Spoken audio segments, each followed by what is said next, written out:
ಸ್ವಾಗತ. ಇಡೀ ರಾಜ್ಯಕ್ಕೆ ಮಾದರಿಯಾದ ಕೊರೆಗಾಂವ್ ಕದನ ಸ್ತಂಭ. ಭಾರತದ ಮೂಲ ನಿವಾಸಿ ದಲಿತರಿಗೆ ವಿದ್ಯೆ, ಭೂಮಿ, ಸ್ವಾಭಿಮಾನದ ಬದುಕು ಹಾಗೂ ನಾಗರಿಕ ಹಕ್ಕುಗಳಿಗಾಗಿ ನಡೆದ ಸ್ವಾಭಿಮಾನದ ಮಹಾಯುದ್ಧವೇ ಭೀಮಾ ಕೊರೆಗಾಂವ್ ಕದನ. ಅಸ್ಪೃಶ್ಯರ ಹಕ್ಕುಗಳಿಗಾಗಿ ಪೇಶ್ವೆಯರ ವಿರುದ್ಧ ಸಮರ ಸಾರಿ ವೀರ ಮರಣಗೈದ ಹುತಾತ್ಮ ಯೋಧರಿಗೆ ಗೌರವಪೂರ್ವಕ ನಮನಗಳ ದಿನವಾಗಿದ್ದು, ಇಂದು ಇಡೀ ದಲಿತ ಸಮುದಾಯಗಳು ಹೆಮ್ಮೆ ಪಡುವಂಥ ವಿಚಾರವಾಗಿದೆ ಎಂದು ಕರ್ನಾಟಕ ದಲಿತ ರೈತ ಸೇನೆ ರಾಜ್ಯಾಧ್ಯಕ್ಷ ಹುಣಸನಳ್ಳಿ ವೆಂಕಟೇಶ್ ತಿಳಿಸಿದ್ದಾರೆ. ಏನಿವತ್ತು ಕರ್ನಾಟಕ ದಲಿತ ರೈತ ಸೇನೆ ಹಾಗೂ ಬಂಗಾರಪೇಟೆ ದಲಿತ ಸಂಘಟನೆಗಳ ಒಕ್ಕೂಟದ ಸಂಯುಕ್ತಾಶ್ರಯದಲ್ಲಿ ಬಂಗಾರಪೇಟೆ ಬಾಬಾ ಸಾಹೇಬ್ ಅಂಬೇಡ್ಕರ್ ಅವರ ಪುತ್ಥಳಿ ಎದುರು ಏನು ಭೀಮಾ ಕೊರೆಗಾಂವ್ ವಿಜಯೋತ್ಸವವನ್ನು ಆಚರಣೆ ಮಾಡ್ತಾಯಿದ್ದೀರಿ.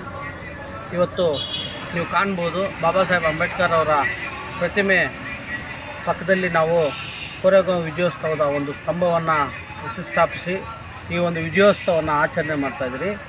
ಏನು 1818ನೇ ಶತಮಾನದಲ್ಲಿ ಏನು ಪೇಶ್ವೆಗಳು 28,000 ಪೇಶ್ವೆಗಳ ವಿರುದ್ಧ ಏನು ಮಹಾರ್ ಸೈನಿಕರು 500 ಜನ ಮಹಾರ್ ಸೈನಿಕರು ಯುದ್ಧ ನಡೆಸಿ 28,000 ಪೇಶ್ವೆಗಳನ್ನು ತಲೆಗಳನ್ನು ರುಂಡಾಡಿದ ಒಂದು ಐತಿಹಾಸಿಕ ಒಂದು ದಿನವನ್ನು ಇವತ್ತು ನಾವು ಕೊರೆಗಾಂವ್ ವಿಜಯೋತ್ಸವ ಎಂದು ಆಚರಣೆ ಮಾಡ್ತೀವಿ.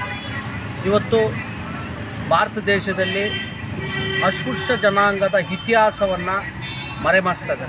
ಯಾಕಂದರೆ ಈ ಇತಿಹಾಸವನ್ನು ಬಾಬಾ ಸಾಹೇಬ್ ಅಂಬೇಡ್ಕರ್ ಅವರು ಬೆಳಕಿರ್ತಾರೆ. ಲಂಡನ್ಗೆ ಹೋದಾಗ ಆ ಲಂಡನ್ನಲ್ಲಿ ಒಂದು ಲೈಬ್ರರಿ ಗ್ರಂಥಾಲಯದಲ್ಲಿ ಪುಸ್ತಕಗಳನ್ನು ತಿರುಗಿ ನೋಡ್ತಾ ಇರಬೇಕಾದ್ರೆ ಒಂದು ಪುಸ್ತಕದಲ್ಲಿ ಉಲ್ಲೇಖ ಆಗಿರ್ತದೆ, ಬಾಬಾ ಸಾಹೇಬ್ ಅಂಬೇಡ್ಕರ್ ಅವರು ಆ ಇತಿಹಾಸವನ್ನು ಕಂಡು ಏನು ಒಂದು ರೀತಿಯ ಒಂದು ಏನು ನಮ್ಮ ಜನ ಈ ರೀತಿಯೂ ಸಹ ಇದ್ರ ಅಂತ ಒಂದು ಇತಿಹಾಸವನ್ನು ಅವರು ಮೆಲುಕಾಕಿ ಆ ಏನು ಮಹಾರಾಷ್ಟ್ರದ ಪುಣೆ ಜಿಲ್ಲೆಯ ಒಂದು ಏನು ಕುಗ್ರಾಮ ಕೊರೆಗಾಂವ್ ಅಂತ ಏನು ಭೀಮಾ ನದಿ ತೀರದಲ್ಲಿರ್ತಕ್ಕಂಥ ಒಂದು ಕೊರೆಗಾಂವ್ ಗ್ರಾಮಕ್ಕೆ ಭೇಟಿ ಮಾಡ್ತಾರೆ. ಆ ಭೇಟಿ ಮಾಡಿದಾಗ ಇದೇ ರೀತಿ ಒಂದು ಸ್ತಂಭವನ್ನು ನಿಲ್ಲಿಸುತ್ತಾರೆ. ಆ ಸ್ತಂಭದಲ್ಲಿ ಏನು ವೀರ ಮರಣ ಹೊಂದಿರ್ತಕ್ಕಂಥ 22 ಜನರ ಒಂದು ಹೆಸರುಗಳನ್ನು ಕೆತ್ತಿ ಆ ಒಂದು ಕಂಬದಲ್ಲಿ ಹಾಕಿರ್ತಾರೆ. ಅವತ್ತು ಕರೆ ಕೊಡ್ತಾರೆ ಬಾಬಾ ಸಾಹೇಬ್ ಅಂಬೇಡ್ಕರ್ ಅವರು ಏನಂತಂದರೆ, ಎಲ್ಲೇ ಇರಲಿ ಅವರು ಭಾರತ ದೇಶದಲ್ಲಿ ಎಲ್ಲೇ ಇರಲಿ, ಅದು ಜನವರಿ 1ನೇ ತಾರೀಕು ಈ ಕೊರೆಗಾಂವ್ ಸ್ತಂಭ ಏನು ಇದೆ ಇಲ್ಲಿ ಹೋಗಿ ಅವರು 1 ಗಂಟೆಗಳ ಕಾಲ ಅಥವಾ 1 ದಿನಗಳ ಕಾಲ ಅಲ್ಲಿ ತಾವು ಕೂತು ಅಲ್ಲಿ ಏನು ಇತಿಹಾಸವನ್ನು ಓದಿಕೊಂಡು ಅವ್ರು ಬರ್ತಾ ಇರ್ತಕ್ಕಂಥದ್ದು. ಇವತ್ತೆಲ್ಲ ನಮ್ಮ ಸಹೋದರ ಸಂಘಟನೆಗಳು ಸಹ ವರ್ಷ ಏನು ಕೊರೆಗಾಂವ್ ಹೋಗುವಂಥದ್ದು ಕೆಲಸವನ್ನು ಮಾಡ್ತಾಯಿದ್ದಾರೆ. ನಾವು ಇಲ್ಲಿರ್ತಕ್ಕಂಥ ಕೆಲವು ಜನಸಾಮಾನ್ಯರಿಗೆ ಈ ಒಂದು ಮಾಹಿತಿ ತಿಳಿಸಿಕೊಡುವ ಒಂದು ಉದ್ದೇಶದಿಂದ ನಾವು ಇವತ್ತು ಈ ಒಂದು ಕಾರ್ಯಕ್ರಮ ಮಾಡ್ತಾಯಿದ್ದೀವಿ. ಮುಂದಿನ ದಿನಗಳಲ್ಲಿ ಜಿಲ್ಲಾ ಮಟ್ಟದಲ್ಲಿ ಈ ಒಂದು ಕಾರ್ಯಕ್ರಮವನ್ನು ಹಮ್ಮಿಕೊಳ್ತೇವೆ ಅಂತ ನಾನು ಮಾಧ್ಯಮದ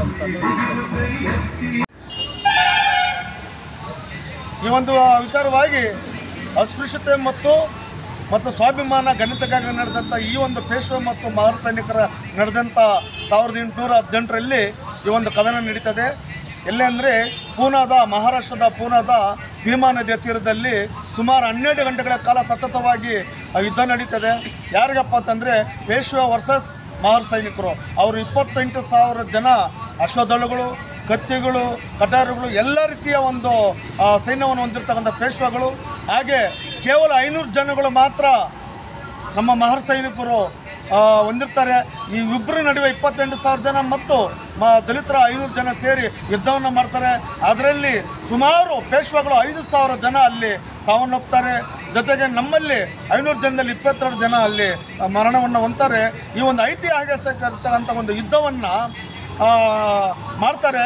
ಅಲ್ಲಿ ನಮಗೆ ದಿಗ್ವಿಜಯ ಆಗುತ್ತೆ. ಡಾಕ್ಟರ್ ಬಾಬಾ ಸಾಹೇಬ್ ಅಂಬೇಡ್ಕರ್ ಪುತ್ಥಳಿ ಬಳಿ ಒಂದು ಕೊರೆಗಾಂವ್ ವಿಜಯ ಸ್ತಂಭವನ್ನು ನಿರ್ಮಾಣ ಮಾಡಿದ್ವಿ.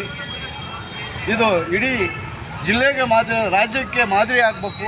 ಮುಂದೆ ಬರ್ತಕ್ಕಂಥ ವರ್ಷಾಚರಣೆ ಸಂಭ್ರಮವನ್ನು ಇನ್ನೂ ಎತ್ತರಕ್ಕೆ ಹಬ್ಬಿಸಿ